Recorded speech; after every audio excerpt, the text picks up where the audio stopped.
Welcome everyone to the first of 3 webinars in a series to address tourism and protected area management during COVID.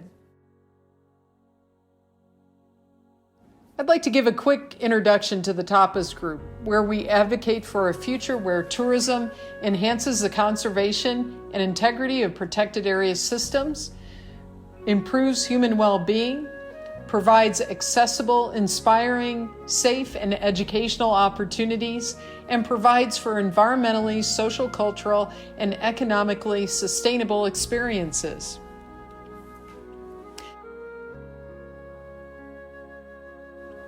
The Tourism and Protected Areas Specialist Group is one of several voluntary groups convened under the International Union for the Conservation of Nature, World Commission on Protected Areas. It is a network of over 600 volunteers committed to promoting sustainable tourism in protected areas globally. We produce and disseminate knowledge on tourism in protected areas through the IUCN and our partners, such as best practice guidelines and guidance on tourism concession and partnership guidelines, and an online repository of information linked to our best practices. We build capacity through workshops, webinars such as these, MOOCs on topics such as COVID-19, visitor impacts, over-tourism, and other topical issues. We also network among our members and more broadly are linked to and engage with others working in the field of tourism and protected areas, sometimes online, such as through our Google group mailing list and our social media with webinars with other agencies, and sometimes face-to-face. The Tapas group is coordinated by a committed volunteer executive committee that supports on issues of communities and heritage, biodiversity, and economics. These are a few links to the social media, and we look forward to sharing Tapas and this webinar series with you. Thank you.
So I think it's probably worthwhile just to give a snapshot of where we were before the crisis. Obviously, tourism was a major source of growth, employment, income.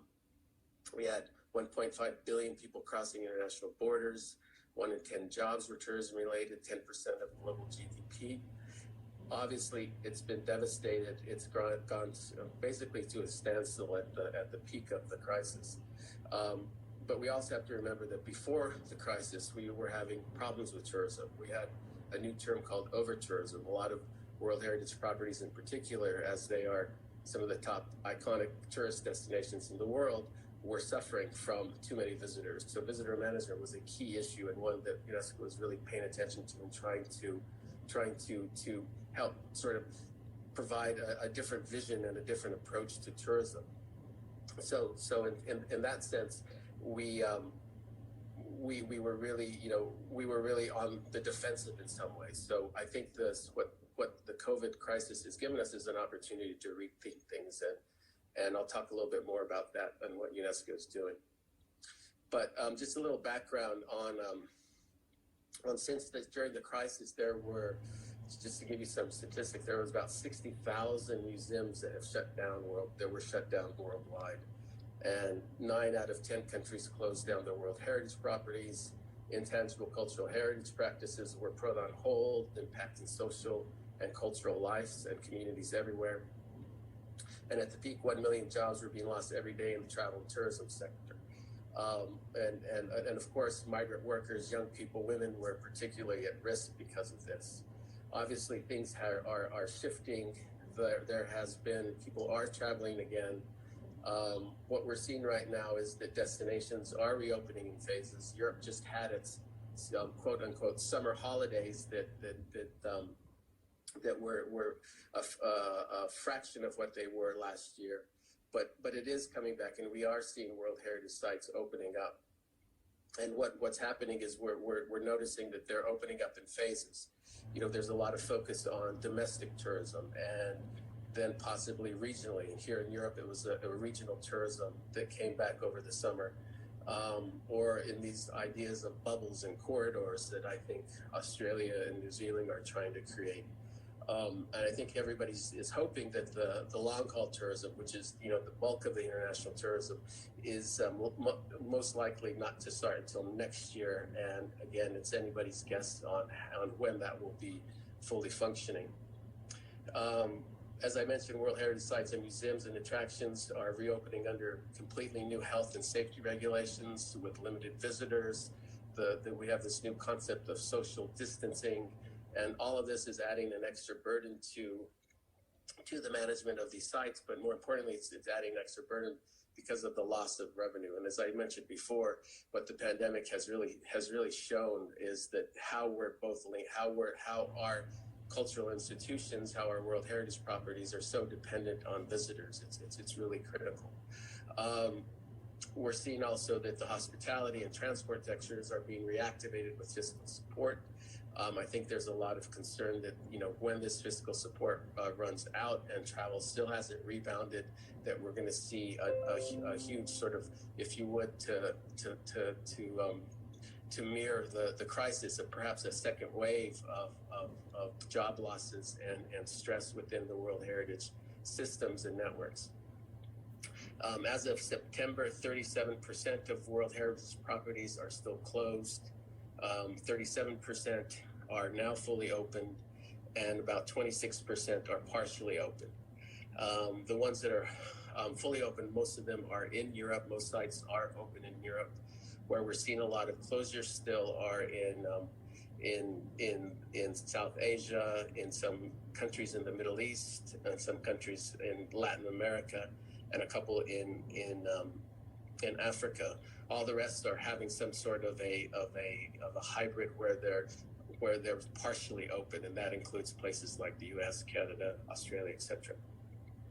So again, things are starting to move, and as we shift and move with this recovery, I think is going to be important, and the measures we put in place now are going to be very critical. So UNESCO's response on this issue has really we're really trying to look at those networks and communities associated with UNESCO designated site as a starting point, and really calling for community resilience and transformative adaptations for the destinations. It's one of the pillars of the World Heritage and Sustainable Tourism Program itself, is that we are taking this idea of a destination approach. So we're not looking at tourism in terms of just the World Heritage property, but the whole destination, in order to capture those economic benefits, to encourage people to stay longer, et cetera, et cetera. A lot of these things we were saying before the crisis. So we have an opportunity to perhaps show the way and how we can do it and achieve what we weren't able to achieve. And I think everybody needs to realize that we never did achieve sustainable tourism. So what, in that sense of community resiliency and adaptation for destinations, we're trying to support our member states. Our member states are those countries that have signed and ratified the World Heritage Convention in their recovery, because UNESCO realizes that the recovery of tourism is essential and for these communities for sustainable development, and obviously most importantly for the protection and the conservation of these properties. So these communities and destinations that depend on cultural and natural heritage and capital, including living heritage practices. So it's not just World Heritage, but it's also our intangible cultural heritage that is at risk without tourism. So we're trying to rethink existing systems, as I mentioned, and networks, and develop new community-focused models that are in line with those shared values and heritage. And then eventually develop concrete measures and policy guidance that will ensure that there is more resiliency in the future.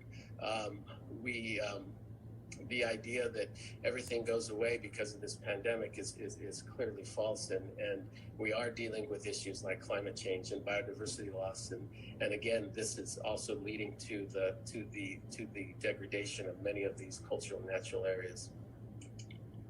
So our approach is we're looking at it sort of in different phases, if you would.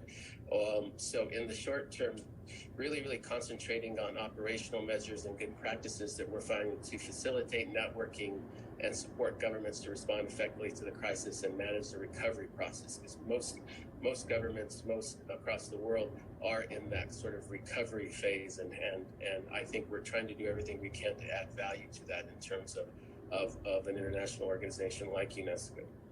So examples of approaches to the reopening of World Heritage sites and cultural institutions, and the sharing of global trends and the recommended practices. So we're going to be looking at that, collecting that information. And then new and existing models and approaches will begin to be identified and developed, and partnerships will begin to be brokered, because I think we really need to take the opportunity now to start the planning and the implementation, because if we wait, I think we're going to be behind the curve on a lot of these things. So partnerships are going to be very important, and obviously partnerships with the industry itself and the tourism actors that are going to create market-driven approaches that promote a more sustainable tourism. In sort of the midterm, we're going to be focusing more on tourism planning based on some of these new models. And I would say that I think what we're going to find out is they're actually not necessarily new models, but they're models that perhaps were very limited in their scope or limited in their scale. So where we can use existing models, we of course will, to try to scale those up and mainstream them.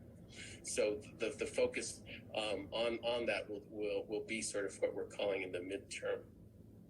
And then obviously actions to create incentives, because without incentives, I don't think change will happen. So we'll more than likely need new policy and regulations, certainly on health and safety. We're seeing that a lot on how World Heritage properties are adapting to that. And capacity building will also be developed.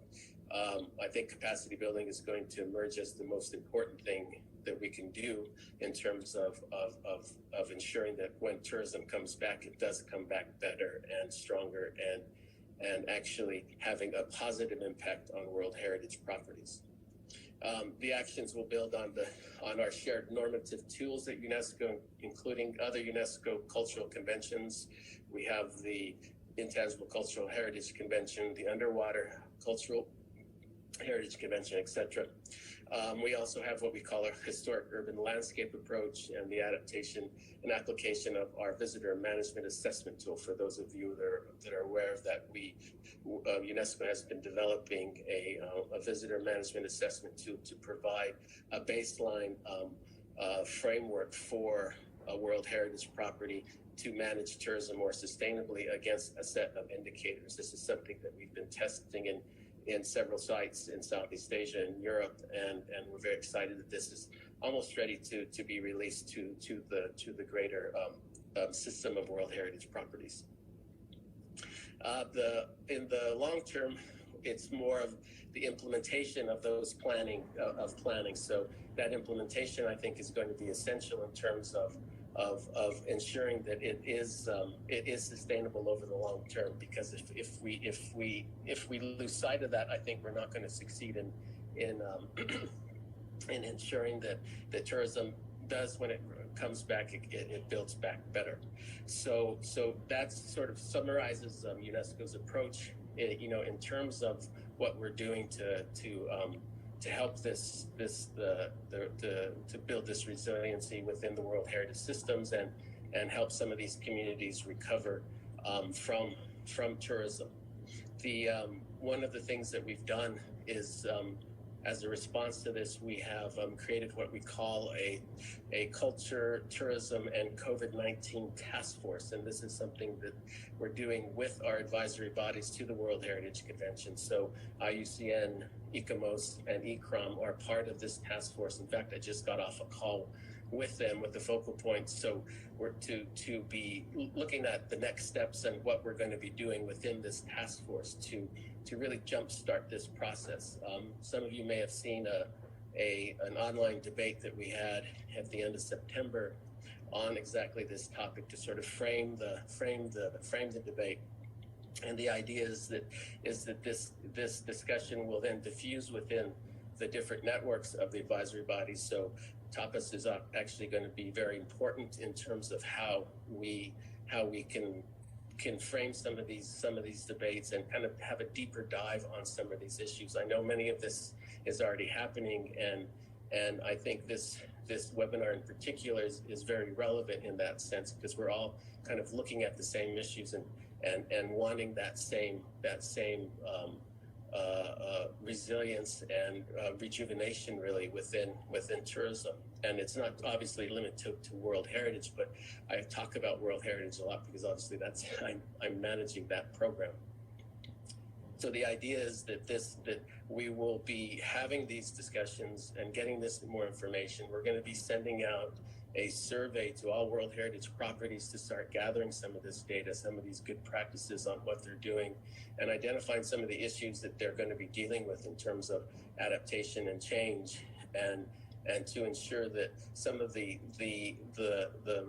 responses that they're doing now, for instance, online ticketing was one of the key things we were saying before in order to control visitors. So hopefully, we're hoping is that these things that they're doing now then stay for the long term. So that survey will probably go out in the next couple of weeks, and I think it's going to reveal a lot and hopefully inform the future policy decisions that an organization like UNESCO will take in terms of tourism and heritage. At the end of the process, it's probably going to take, I think, what's over the next 4 to 5 months. We'll be producing what we're calling a roadmap for that sort of recovery, and it's going to go to capturing what we've learned and what others are doing, and put forward some policy guidance and some practical measures that can be taken in terms of how we can ensure that tourism, when it does come back, it comes back strong, sustainable, and supporting the communities as we've always wanted it to. So I'll stop there, Kelly, and give the audience a chance for some questions, but thank you very much. That was really very interesting. I think, as you mentioned, there were already issues with tourism in relation to World Heritage sites, pre-COVID, in terms of it being one of the, I think the World Heritage Outlook said it was one of the top 3 threats to World Heritage sites. So I think this, and you mentioned it in your presentation as well, this opportunity now to sort of reset, reboot, be innovative in how we look at reopening and building back better. I think, a great opportunity for tourism in World Heritage sites. And you mentioned, collaboration and partnerships and resilience. And I think these are sort of becoming the key words coming out of the pandemic, and I think what we really need to do is make sure that we don't go back to how we were and, look forward. I think we're going to leave all the questions right till the end. And so we'll save any that come up for you and bring them through to the end. And we'll just go through all the presentations first and then try and open up the discussion there. But please, thank you to all those who are online as participants and joining. But if you have any questions for Peter, please put them into the chat and we'll manage all of those and make sure that they get to Peter. Any questions that aren't able to be answered on the webinar, we'll try and ensure that we get emailed answers to you. So that we do, make sure that you get your responses. I'm going to introduce now our next speaker, Glen OLeary, who I've known for many years, and he's going to be talking on a private sector perspective on communities. So Glen is responsible for co-founding the Transfrontier Parks Destinations, and it's a social enterprise that was formed in 2004 to work with economically poor rural communities, specifically to commercialize community-owned lodges and develop local people to run those lodges in the future. So really the work that Glen's doing, very much connecting communities, tourism, and protected areas. So thank you very much, Glen. And thanks again, Peter. Thank you, Sue, and good afternoon, good evening, and good morning to everyone that's on this webinar. I'd just like to also say a big thank you to Kelly for the coordination work she's done, and to Sue and Anna for their involvement in inviting me to be part of this. I think it's a great privilege, and I'm really pleased to be able to share some of our own experiences. I won't repeat any of the introduction. Thank you for that. Other than to say that, in the words of the judges of the World Travel Market's Responsible Tourism Awards, they describe what we do as transforming white elephants into successful ventures for communities. And I think that really sums it up, as hopefully you'll see through part of this presentation. And with a bit of luck, hopefully it's all going to work for me. I'm hoping that you can see that now. We Sue, can. Yeah, yes, we can. It just needs is that to be a okay? presentation, but yeah, perfect. Thank you. Okay, excellent. I think that just in summary, we subscribe very strongly to the Sustainable Development Goals of the United Nations, and in particular to SDG 8, which talks specifically of promoting sustained, inclusive economic growth, full and productive employment, and decent work for all, or simply put, just sustaining shared value for all the participants and stakeholders in what we do. We operate in or adjacent to 3 of the Transfrontier Conservation Areas in South Africa, Southern Africa. We operate on the South African side, though. As you can see from that map, starting in the west in the Kgalagadi Transfrontier Park, in the north, the Great Limpopo Transfrontier Conservation Area, and in the center, east center, the Maloti Drakensberg Transfrontier Park. And what I'm going to do is just talk about 2 specific case studies, just to give you an idea of where they've come from and where they were going to and where they've gone to. But in total, we manage 13 different lodges and camps, all of which belong to communities, all of whom are in deep rural areas and in areas of high levels of poverty, sadly, and therefore very dependent on whatever job creation there is in the areas in which these lodges are located. I think in the Northern Cape, for example, where Kaas Lodge is located, if you can see it over here, Kaas is the level of unemployment is in the 80 percentile point, so extremely high. It's also an incredibly remote lodge. Our nearest town for doing our shopping is in Uppington, which is a 720-kilometer round trip. And the Drakensberg, we manage Fitzhoek Mountain Lodge, which is the highest lodge in South Africa. So they're amazing places, but with incredible challenges to operating them. But when we got involved originally in the Kgalagadi, which was really our first lodge to be involved in, I met with a young man by the name of Vetkat Rechopstaan Kruiper, who is the grandson of a man, Opa Rechopstaan Kruiper. And there's the translation of that name means, in the case of Vetkat, Fat Cat, Rechopstaan means stand upright, and Kruiper means crawler. And there's a story attached to that name, which would take too long to tell you now, so maybe for another time. But Vetkat recited the words of his grandfather, Opa Rechopstaan Kraper, when he stood looking at this lodge built overlooking this amazing pan, as you can see in the distance, and he said, "The land has been given, but the rains have not come." And the reason for him saying that was because that was what the lodge looked like at the time we stood on those dunes. It had been built as a consequence of a land claim, and basically it was left abandoned in the desert.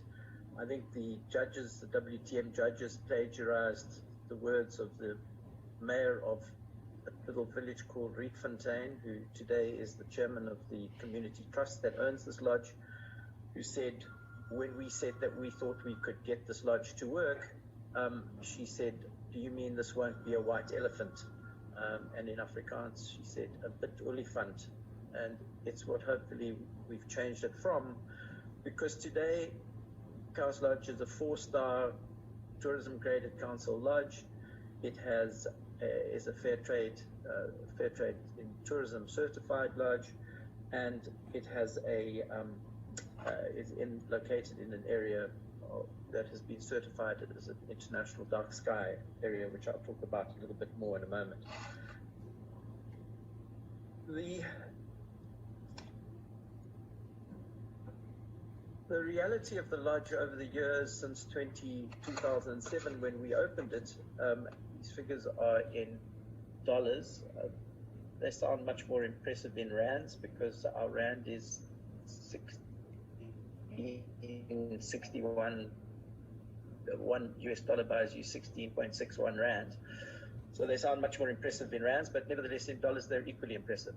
And over the time that we've been operating that lodge, we keep a very stringent track of the economic benefit that our lodges bring to the regions in which we operate.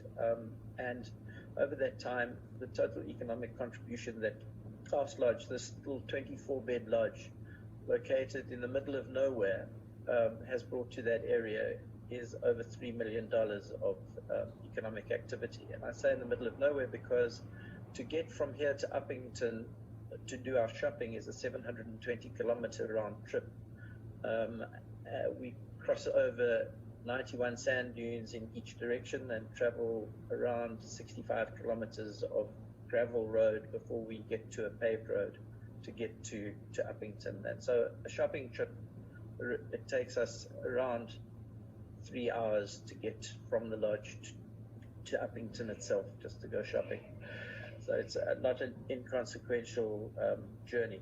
And in addition, another almost $500,000 rather in conservation fee income to South African national parks.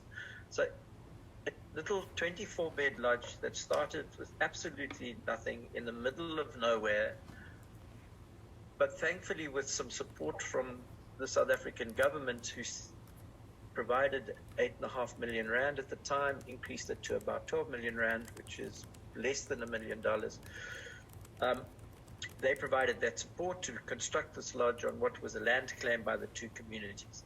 Without that initial investment, this would never have happened. And I think that's one of the stories of rural community tourism, is that if you don't have an initial capital investment by government or by donor funding, none of these things would work. But as we demonstrated, they have worked.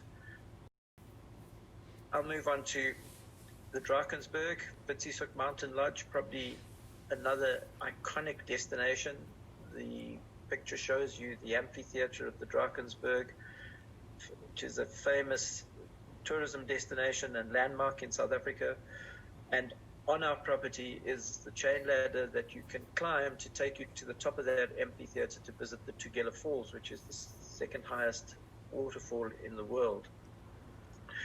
And this lodge, back in it's owned by a community called the Betlokwa community, who's part of whose family still resides in Lesotho on top of that mountain.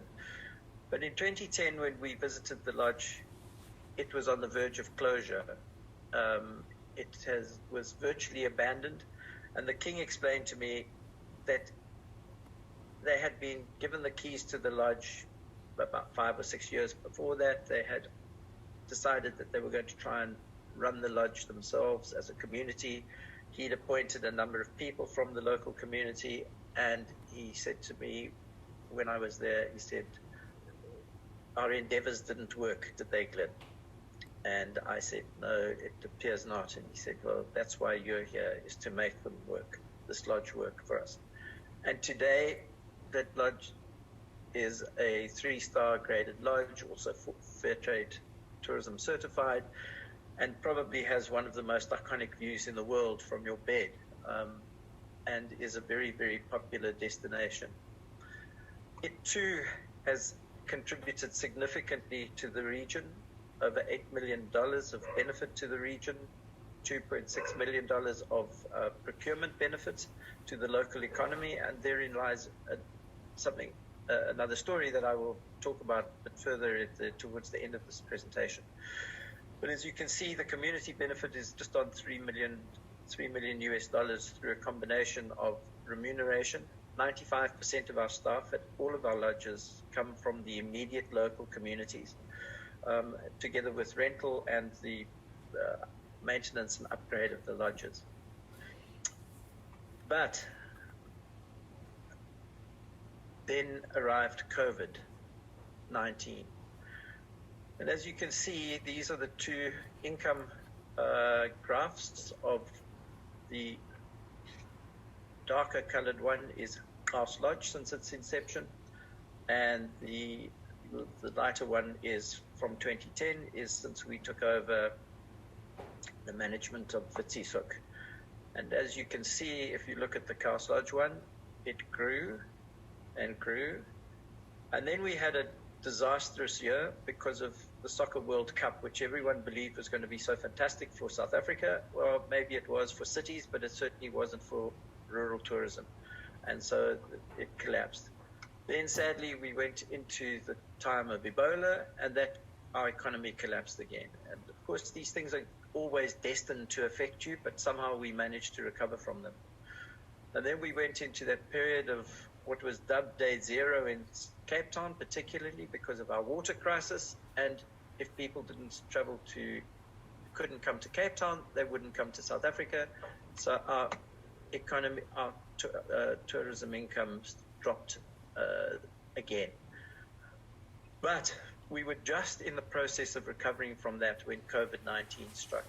And that's, as everyone knows, has been not a 3-week shutdown as we all originally thought, but we're now in our 8th month of a shutdown or partial shutdown. And our income is beginning to recover slowly. But if you have a look at our projection, we're projecting in terms of our turnover for, if I can get this thing to stop, for Visitation, for example, to be where we were probably around 2016 in 2021. So 5 years later, we've just gone back 5 years. And in the case of House Lodge, we're looking like being somewhere around where we were in 2013, 2014. And that's the dilemma that we face. And it's not just us as the management company that face that dilemma, it's our staff. And at our various lodges, the 13 properties we employ 168 people. On average, through research we've done of our own employees, they support 6.5 members of staff per employee. So that's over 1,000 people who are dependent on those salaries for their livelihoods. But it's not just about the people that work for us. It's also about the micro enterprise that we've helped to establish and develop in the neighboring communities. As you can see from this graph, over time, we have, pie chart rather, we have locally made furniture, which was to supply Visitation, drapery for Visitation as well, and then a whole lot of decor and craft sales that have been done by various of our crafters around the villages or around the lodges that we operate in. In the Northern Cape, in the Kgalagadi, the Kumani San, the Bushman community, have earned $140,000 in direct income for their community crafters through the existence of House Lodge and its guests. And without those guests, that income has become zero. Mr. Moletti, sitting in Kwakwa in the Drakensberg area close to Fitzhoek, has been reverse engineered from being a kitchen cabinet maker into a furniture maker, and has made 80% of the lodge, the furniture for the lodge, and earned well in excess of R1 million from that. In an area called Shawela in the Limpopo Guyani district, the ladies there have been harvesting salt for centuries now in their traditional methods, and they've been earning an income. But what we have assisted them to do is to be recognized by the Slow Food Foundation in Italy. They're on their website, their Slow Food Arc of Taste, and their salt is now being sold to different restaurants in different parts of South Africa, and to online to consumers. But it's become an attraction for local chefing schools to go and say, this is part of our culture. We should be using salt from Beleni. And this was a group of chefs from a school in Limpopo, together with a celebrity chef, who went to go and do a sort of cook-off at the camp there. And last lodge, I said I'd talk a bit more about its International Dark Sky Sanctuary recognition. It was one of only 13 in the world now that are recognized as dark sky sanctuaries. It is an amazing destination and a great attraction. But again, these are initiatives that the communities have become part of. But it is only because of the commercial association with these communities that they're able to be involved in initiatives like this, and to be able to achieve the status that these properties need in order to be recognized globally and to be become attractive to destinations, to people. And all of that is now at risk. Is the skills development that we do. And if COVID kills us, then it's going to kill all of these initiatives. And this is a man, Ezekiel, who told me one day at Fitzhoek that the reason his children have done well at school is because they have food in their stomachs.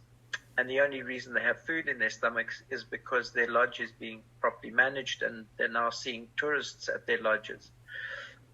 So it's a challenge, I believe, for us. I'm going to end my presentation there and just talk without that up. But it's a challenge for us now.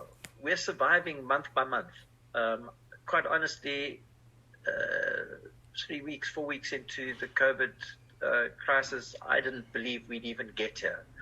We've had limited financial support from the South African government through the Unemployment Insurance Fund, which has helped. We've had to borrow money, which came from a foundation of a philanthropist in South Africa. But unfortunately, it came to close to R2 million that we borrowed, but it has to be repaid. It has very generous repayment terms, but nevertheless, it has to be repaid. And I think for us, our biggest challenge is, how are we going to get to a point where people understand how important, and these webinars help to do that, but how important it is to get tourism back operating. But whilst this crisis is still unfolding, these places have to have support, because without financial support, they are going to close. And if they close, they're not going to come back again in the future, because it's just too difficult to make them work again once you've lost the infrastructure and you've lost the business. So I'm hoping that maybe through this series of webinars, there are going to be some great initiatives and good thinking on people's part of how this can be achieved.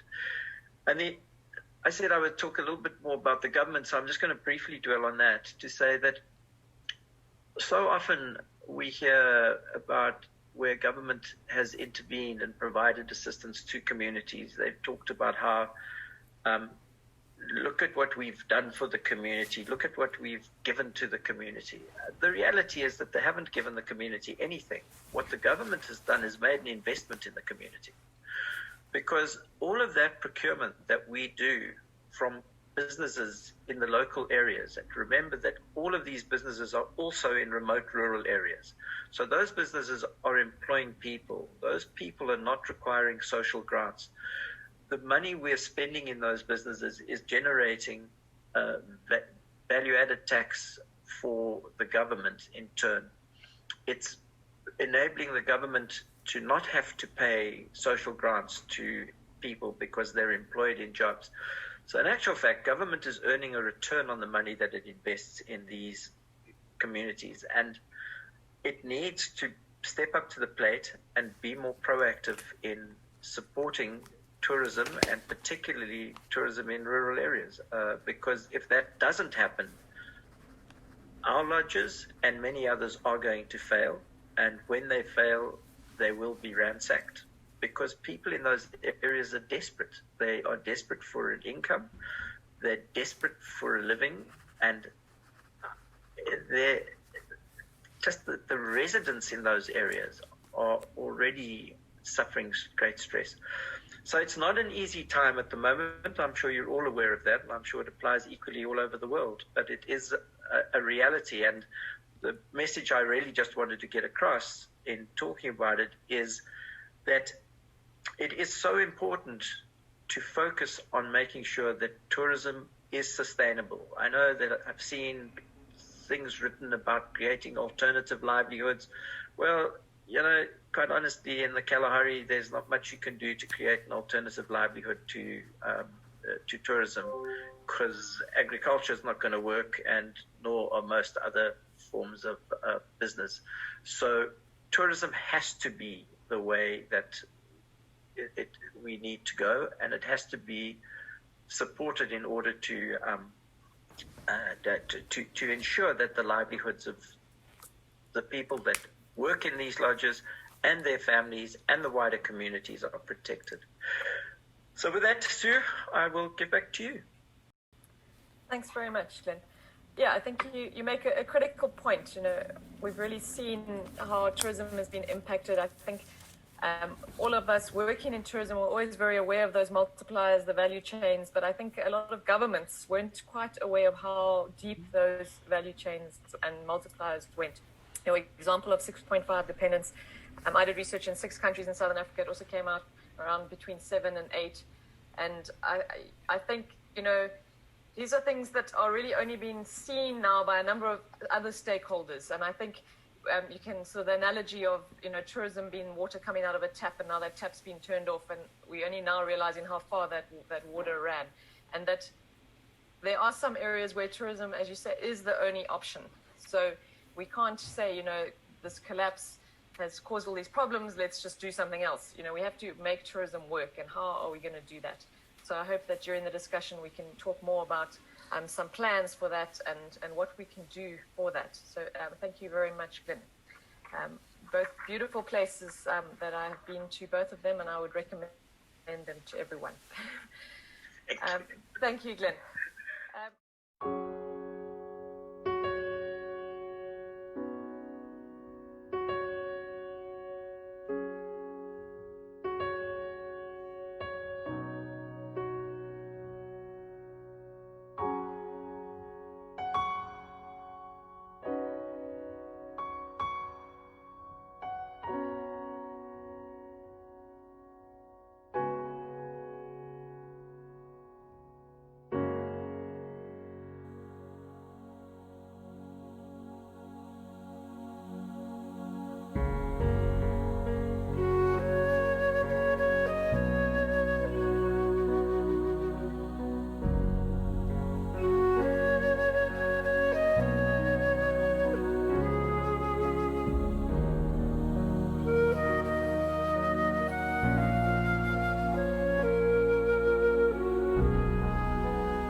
Thank you, Glen.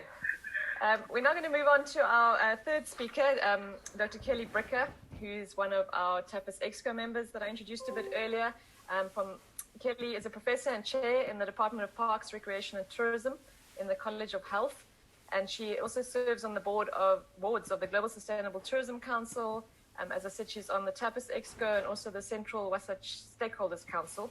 And she's the co-author and editor of 7 books on sustainable tourism, ecotourism, and the restorative qualities of nature.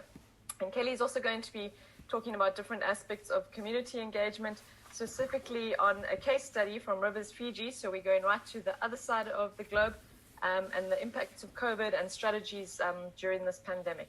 So thank you very much, Kelly. So thank you, Sue, and thank you to everyone that's participating today. It's indeed a pleasure to be here.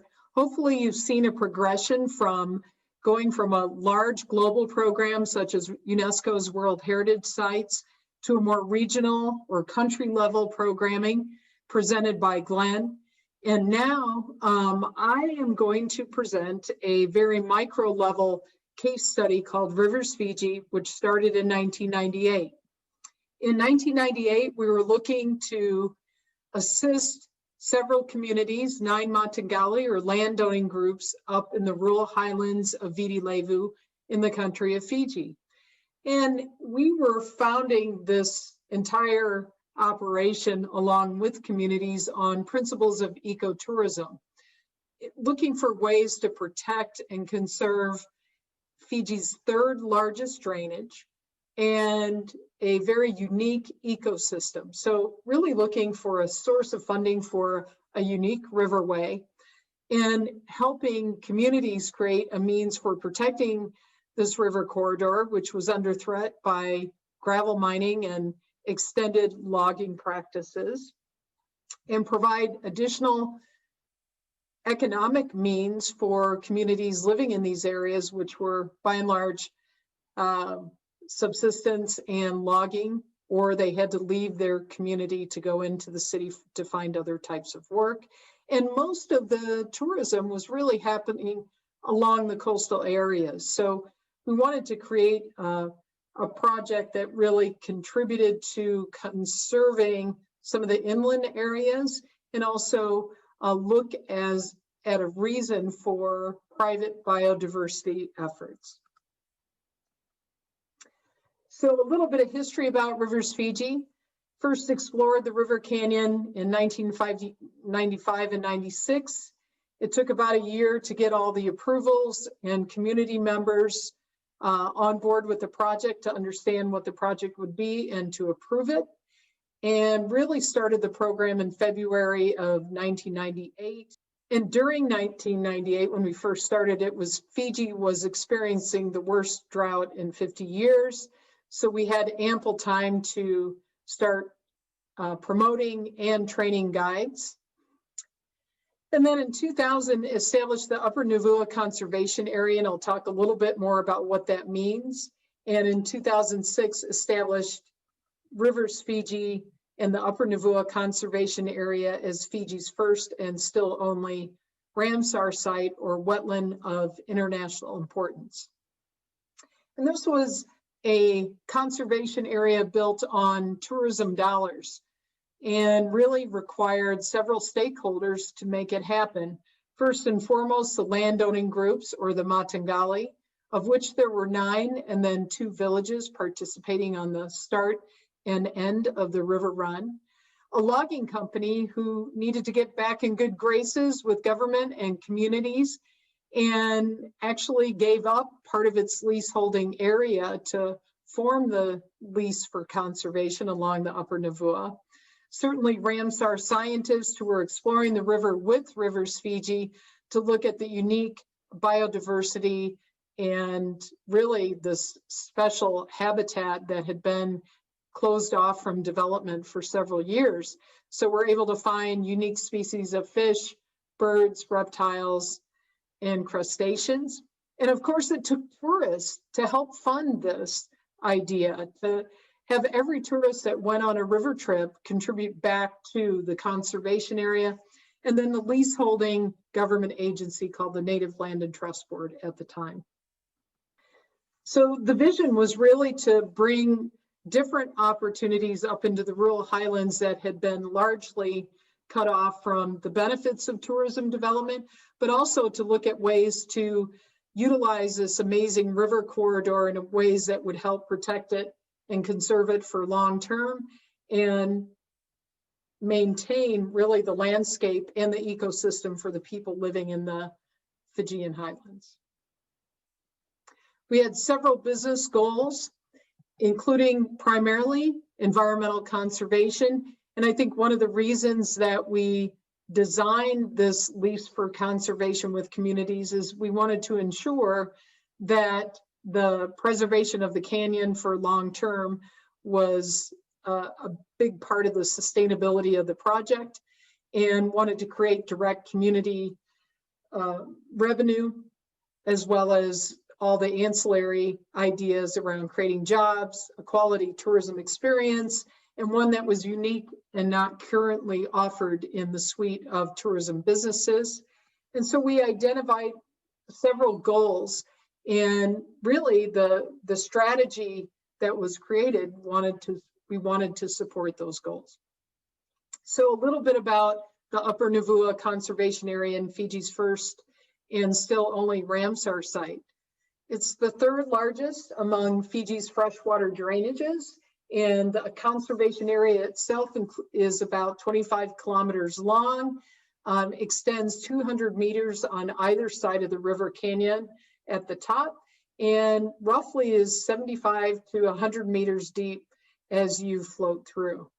It supports a whole range of really critical species that some of which they thought were extinct from the island itself. And this includes migration of unique species of fish and crabs, very high concentrations of sago palms that are largely have been removed from Viti Levu due to development, and actually new discoveries, species of goby, which is now on the $10 bill, but unique and undiscovered until now. And then of course, parrots and iguanas and other snakes that they thought were largely extinct from the island.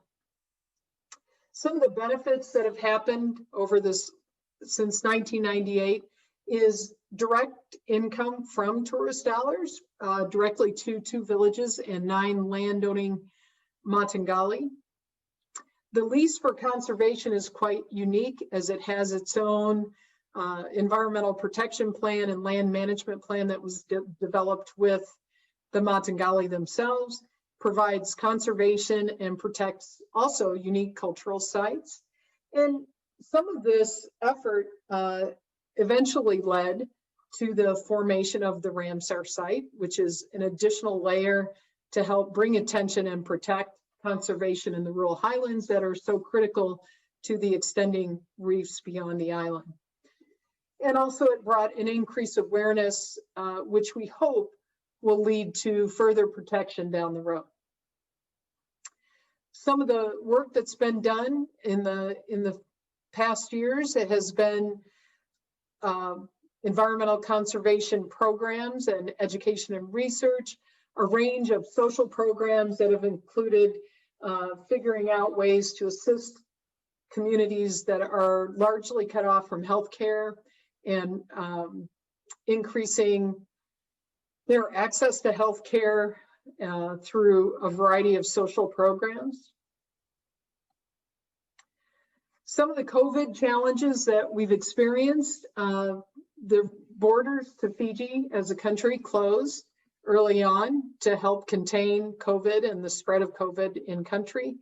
And that resulted in the operations closing on March 27th. And while managers looked for relief in rent payments and other car loans and vehicle loans, there was very little that most people could do. There was also a curfew on the country, so it was really closed to the business being operating on the hours that it would need to even run trips locally. There was limited opportunities for student program support, which had been a regular part of the conservation efforts along with Nature Fiji. And there was minimal government relief programs. And as a result, Rivers Fiji and the Matangale were seeing poaching in the form of poisoning the river for fish catch and illegal logging in the Upper Navua Conservation Area. And I should mention that regular subsistence living is certainly allowed within the conservation area, but not commercial logging or fishing. So what did Rivers Fiji do to try and meet some of these challenges?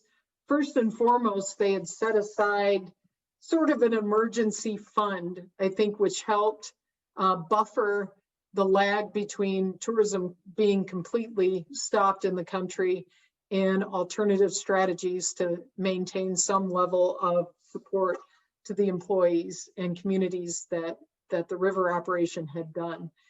They moved the entire operation with lack of rent relief. They moved the entire operation to the manager's home and built a new warehouse right there at the home site, so minimize the overhead.